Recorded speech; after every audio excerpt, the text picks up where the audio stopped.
নমস্কার বন্ধুরা, আশা করছি সবাই ভালো আছেন। আজকে রাতের মেনুতে রয়েছে গরম গরম লুচির সাথে চানা পনিরের এই সুস্বাদু রেসিপি। এখানে আমি 250 গ্রাম ছোলা সারা রাত ভিজিয়ে রেখেছিলাম।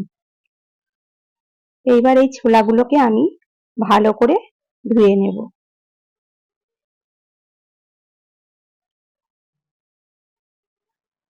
দেখুন, ছোলাগুলো আমার ভালো করে ধোয়া হয়ে গেছে।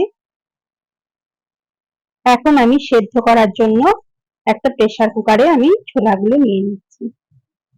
তার সাথে দিয়ে দিচ্ছি 2 কাপ পরিমাণ জল, আর দিয়ে দেব 1 চা চামচ লবণ ও হাফ চা চামচ হলুদের গুঁড়ো দিয়ে আমি কাবুলি ছোলাটাকে 5টা সিটি দিয়ে নামিয়ে নেব। এইবার আমি একটা ছাঁকনিতে জলটা ছোলা থেকে আলাদা করে ছেঁকে নিলাম। দেখুন, ছোলাটা আমার গোটা গোটা আছে, গলে যায়নি, অথচ হাত দিয়ে পেস্ট করলে অনেক নরম হয়েছে। আর মশলার জন্য এখানে আমি নিয়েছি 2টা টমেটো কেটে নিয়েছি, আর নিয়েছি একটু আদা আর 2টো চেরা কাঁচা লঙ্কা, আর নিয়েছি এখানে 2 চা চামচ পোস্ত ও ভাঙা কাজু কয়েকটা। তারপরে এই সমস্ত উপকরণ একটা মিক্সিতে নিয়ে একটা পেস্ট বানিয়ে নিয়েছি। এইবার একটা কড়াই গরম করে দিয়ে দিচ্ছি আমি 3 থেকে 4 চামচ সাদা তেল। তেলটা গরম হলে আমি দিয়ে দেব টুকরো করে রাখা পনিরগুলো। পনিরগুলোকে আমি লাল করে 2 পিঠ ভেজে নেব। দেখুন, এভাবে উল্টে পাল্টে 2 পিঠ আমি লাল করে ভেজে নিচ্ছি।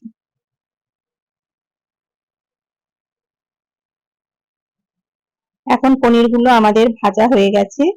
কড়াই থেকে আমি এবার পনিরগুলোকে উঠিয়ে নেব। এইবার এই তেলেই আমি দিয়ে দিচ্ছি হাফ চা চামচ গোটা জিরে,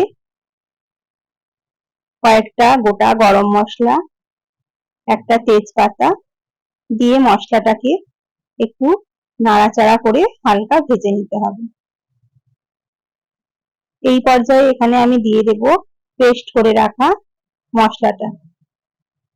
মশলাটা দিয়ে একদম লো ফ্লেমে ভালো করে কষে নিতে হবে।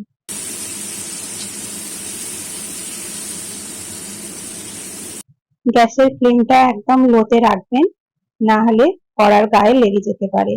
এখন আমি বাটিটা ধুয়ে একটু জল দিয়ে দিলাম,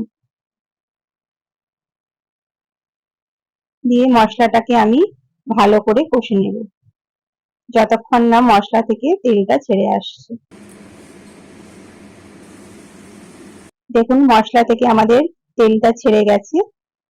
এইবার আরো একটু আমি কষে নিচ্ছি, নিয়ে এর মধ্যেই আমি দিয়ে দেব 1 চা চামচ কাশ্মীরি লঙ্কা গুঁড়ো, হাফ চা চামচ লাল লঙ্কার গুঁড়ো, হাফ চা চামচ জিরে গুঁড়ো ও দিয়ে দিচ্ছি আমি 1 চা চামচ ধনে গুঁড়ো, আর দিয়ে দিচ্ছি রঙের জন্য হাফ চা চামচ হলুদ। দিয়ে আমি সব গুঁড়ো মশলাটাকে ভালো করে মিশিয়ে নেব।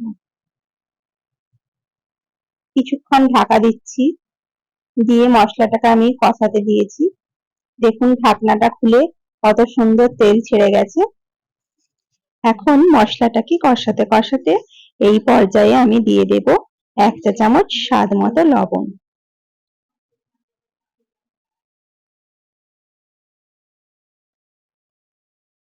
লবণটা দিয়ে আমি আরো একটু মিশিয়ে নিচ্ছি, নিয়ে আমি দিয়ে দেব সেদ্ধ করে রাখা কাবুলি ছোলাগুলো। কাবুলি ছোলাগুলো দিয়ে আরো কিছুক্ষণ আমি ভালো করে মশলার সাথে মিশিয়ে নিচ্ছি। খুব ভালো করে সমস্ত ছোলাগুলোকে আমি মশলার সাথে মিশিয়ে নিলাম। এইবার আমি দিয়ে দিচ্ছি 1 চা চামচ গরম মশলার গুঁড়ো। গরম মশলার গুঁড়োটা দেওয়ার পরে আমি ভালো করে আরেকটু কষে নেব।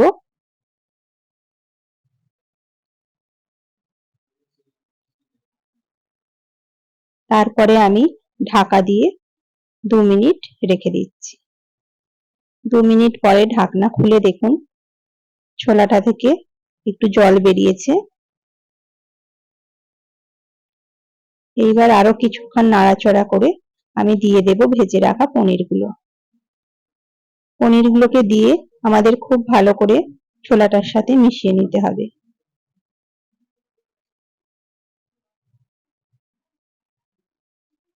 এইবার আমি দিয়ে দিচ্ছি ছোলা থেকে ছেঁকে নেওয়া যে জলটা আমি রেখেছিলাম, সেই জলটা আমি 1 কাপ এখানে দিয়ে দিলাম।